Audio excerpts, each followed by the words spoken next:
Oh, thanks. You're awesome.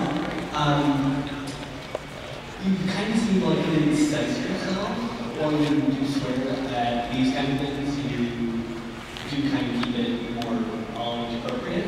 And seems a lot more uncensored. Right. More freeing. You have a lot more fun just being able to throw things out. Well, Chris and I have been friends. Well, you know this since you listen to the podcast. For those of you who don't, Chris and I lived together when we were in college, and we've been friends for over 20 years, and that's just kind of the way we are with each other.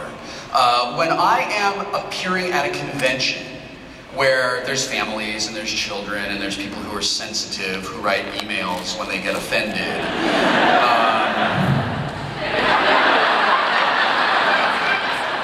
Seriously. I do make an effort to just sort of be cognizant of that.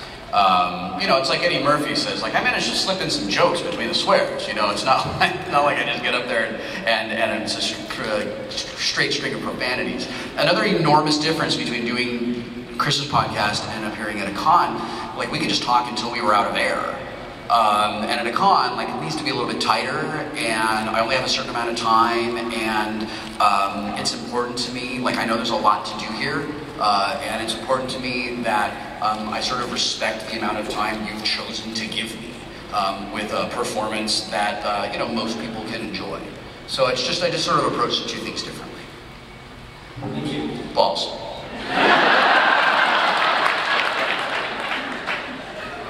If Sheldon from Big Bang Theory was to show up right now, what would you do?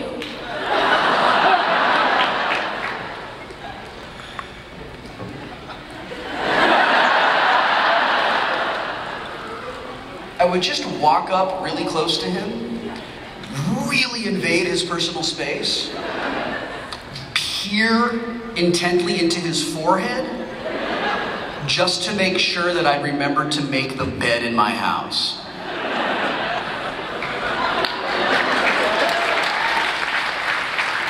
Hi, Will. It's me. I want to know, where did you get your cool AFL shirt? I got my cool AFL shirt from you. And where would other people be able to get a cool AFL shirt if they were so interested in that? You can get your cool AFL shirt that says AFL Lives, or the El Romane family crest shirt. You can find it on my Twitter account, PKMN_trainer, Pokemon trainer on Twitter. Enjoy. Actually, I do have a question. Well, sorry, my own advertiser. Yeah, not a lot of questions are sponsored, actually. That's weird. Yeah, and usually when a question is sponsored, I'm the one getting paid for it. But anyway, go ahead. Something you said earlier really resonated with me, in the fact that you said you didn't really get a con in the Brotherhood until you were a bit older. And, you know, I didn't get a chance at PAX to thank you, but when I was growing up, I lived in the middle of nowhere in a redneck community. So playing video games was a very lonely experience for me.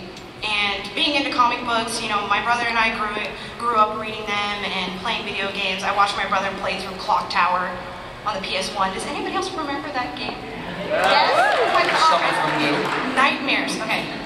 And so coming to PAX the senior year of high school and going to Emerald City the freshman year of college, it was really life-changing, because I got to see and be with people and not be afraid to be a nerd, and to have people like you and Gabe and Tycho from Penny Arcade say, be yourself and be a nerd and it's okay, was really helpful to me growing up. So that's awesome. I had a panel at this convention a couple of years ago that Ed Brubaker described as like a nerd AA meeting.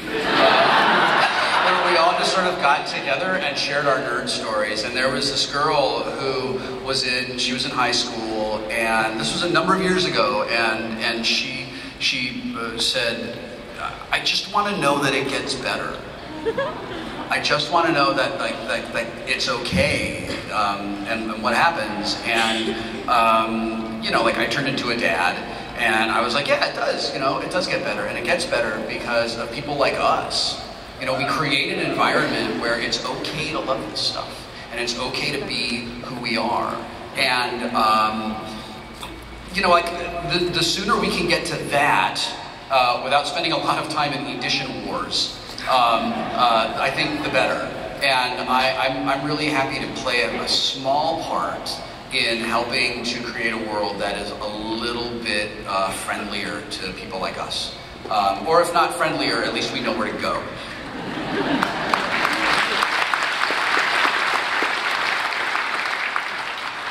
Hi, Will. First time listener, long time listener, first time stalker.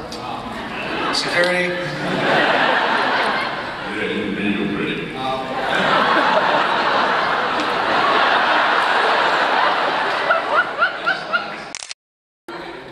A lot of celebrities, especially gamer and geek celebrities, have been doing voice acting in video games, and I was wondering if that's ever something you've been interested in doing. I do a number of voices for video games. Currently, I'm Robin in the DC universe.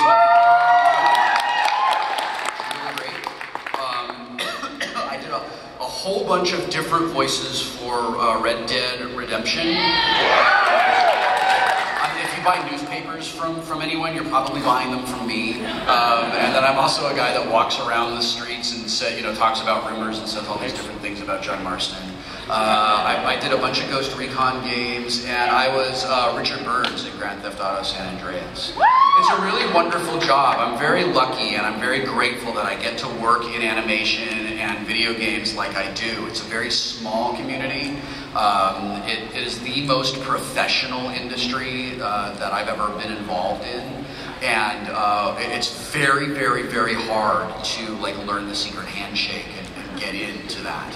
And it's a lot of fun. I think because I play so many games, my sessions are really quick because I know as a player, I know what the lines I'm recording are going to sound like. I know where they're going to come from. And I think that's kind of how I got in. Because at a time where they were bringing over voice actors who were real successful in animation who weren't gamers, I was able to come in and do it in half the time. And then I just got lucky and they never made me leave. So it's really, really a lot of fun. Thank you. Yes. Hi. If I hadn't been so entertained by what you've been saying for the last hour, I'm sure I would have come up with a better question. But way to undermine yourself, dude. You gotta be humble. Anyway, I just wonder what you thought of Tron Legacy. You mentioned, the game. What did you think of the movie? I have not seen Tron Legacy.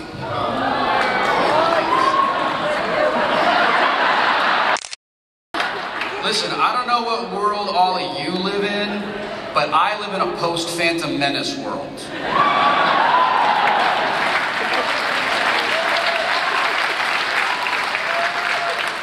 There are certain things that I love, that I have certain childhood memories that I need to have fisted again.